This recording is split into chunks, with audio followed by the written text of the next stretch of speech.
Hey, what's up? I'm James from 1000 Below, and you're watching SoundlinkTV.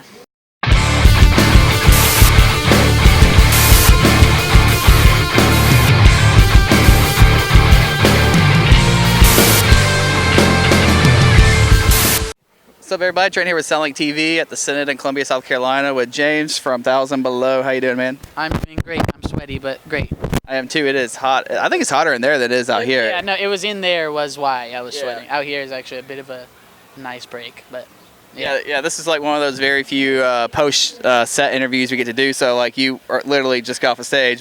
So how's that going? You know, as an opening band on this tour with a band like Dance Gavin Dance, because those guys are great, but their fans can be kind of very, very like picky and intense. Yeah. So like, what is it like coming out every night trying to win those fans over for like for the first like 20 minutes of the show or whatever? Well, that's what's tough, is because like on these like wide genre shows, it creates like a very diverse fan base. So you sort of like, there's like half the group of people that are there that are heavily fucking with you, and the other half of the people are kind of like, what's the deal with these guys? You know what I mean? Like, these guys aren't like if someone comes out to see Covet, they're probably not going to want to hear our band, But then there's some people who are just down for everything, and those are like, and that's sort of what we're aiming for, just trying to make those people happy. Like the people who are just like, if it's good, it's good. If it's fun, it's fun, But I'm sure like, not everyone's going to like every band on every tour, but this tour is just so massive and so awesome that like, it's just such a big audience to play to, so it's sick. And like, we toured with Dance Gavin Dance before, and we're buds, so it's just like and also everyone's really nice, genre shit aside, like genre differences, everyone's just really cool. So like, we've already, like, they've been doing on this tour, we came in only on the second half, but this is like day 3 for us, and everyone's already like super cool and nice, so it's awesome. It's a good time. Yeah, so Covet's actually playing right now, and so it's kind of funny. I like how you guys come out, try to bring the energy, and then like they're like playing this pretty instrumental stuff, and then Halo Sun's a little blend, and then Don Broker's a straight up party, and then Dance Gavin Dance is everybody in one, and so it's kind of just like, if you're very ADD, this tour is perfect for you, I guess. Yeah, it's all the ingredients. It's like it's an ingredient, and then Dance Gavin Dance is just like all of it mashed together in like an epic, perfect, amazing way. But yeah.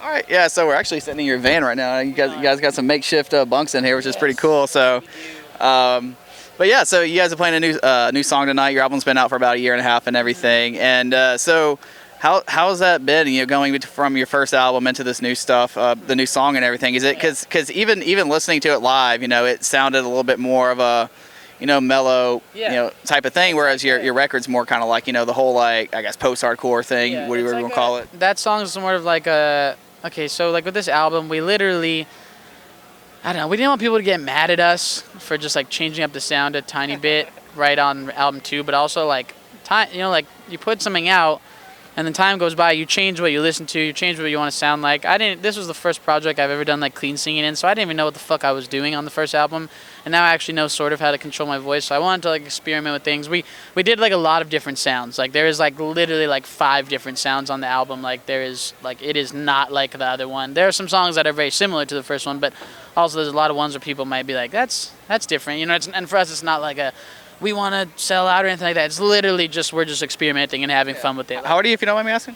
How old am I? Yeah. I'm 25. Yeah, so I'm a little bit older than you. So so we, we were kids, listening to, assumingly, based off your first album, the whole like Tooth and Nail band, Solid State bands, Rise Records bands, all that stuff. And so that's what we liked. And then now we're listening to, maybe more of the whole like synth pop going on, and like listening to other stuff. And like, even the bigger bands like Bring Me the Horizon, or, Plotting You or whatever, who are like, changing grows, and so it's like people are like, people in their mid to late 20s, early 30s are not the same 15-year-old kids they were when they started their band, Exactly, and it's I Bring Me the Horizon kind of kicked in the door for the whole like experimentation thing. And again, we're not trying to everything that we do in this band, we do it like for us, you know what I mean? Like when we started this band, we all felt the need to make we wanted to make really, really good post-hardcore music that just like catchy post-hardcore music. And then this time around, we were like, cool, we want to make some of that, but we also want to make some different shit. Like, so that first song that we played tonight, it's called Chemical. It's coming out soon, like really soon. We did a music video for it. It's kind of like,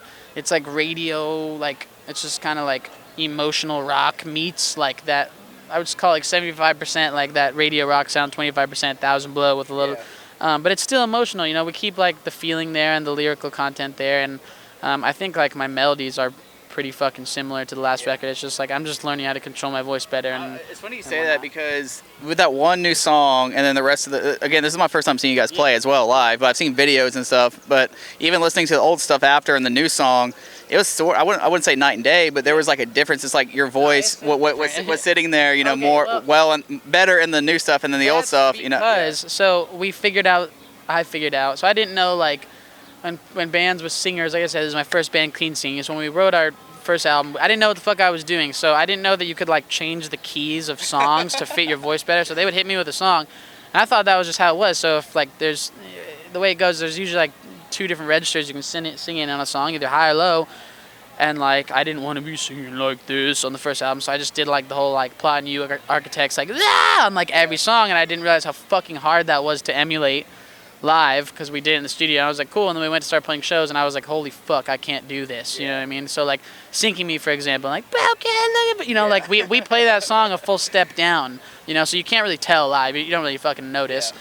But yeah, that song's played a full step down live because I can't. It hurts. It hurts really bad. And if I'm doing that for a month straight, it hurts. Yeah. So the newer, we paid more attention to where my comfortable vocal range was on this record, which allowed me to sound just way better. Like I sound like an actual fucking singer now, and not just like some kid who's yelling. For what it's worth, even on the first record and stuff, when it was all perfect in the studio, for your first time singing in a band, the voice is unique in a way. Like there is a got away with it. Yeah, there is a unique sound to it where it is catchy, but the vocal's different in a way where it gets stuck in your head too. So you hear your voice along with the melody, and it's just like, oh, this is something little, you know, the style, you know, maybe I've done before, but like the approach vocally to it was kind of like.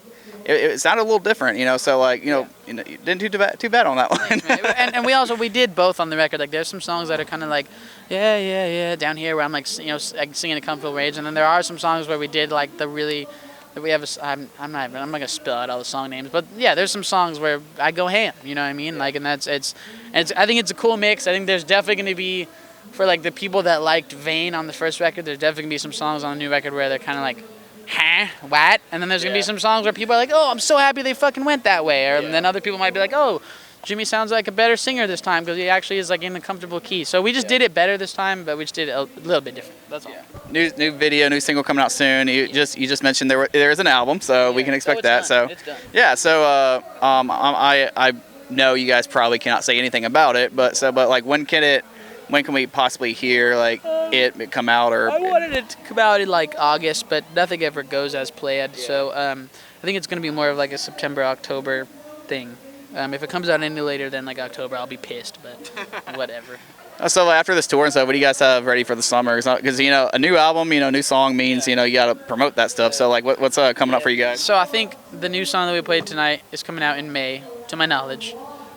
Again, no guarantees because things never really happen. Yeah, no guarantees when this is coming out.